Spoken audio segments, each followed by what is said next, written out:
హరే కృష్ణ. బృందావనంలో దీపావళి తర్వాత రోజు వర్షాధిపతి అయిన ఇంద్రుడికి పూజ జరిగేది.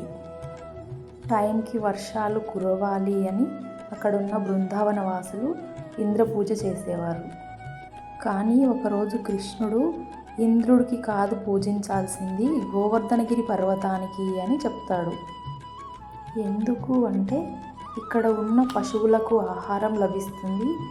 ఆ ఆహారం తిన్న తర్వాత గోవులు మనకు పాలు ఇస్తాయి కాబట్టి మనకు కావలసిన సదుపాయాలు గోవర్ధనగిరి పర్వతం ఇస్తుంది కాబట్టి మనం గోవర్ధనగిరి పర్వతాన్ని పూజించాలి అని చెప్తాడు కృష్ణుడు.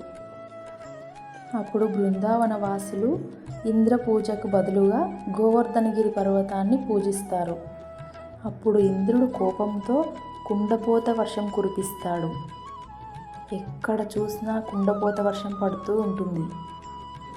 అప్పుడు శ్రీకృష్ణుడు గోవర్ధనగిరి పర్వతాన్ని తన ఎడమ చేతి చిటికన వేలుతో పైకి ఎత్తి పట్టుకుంటాడు.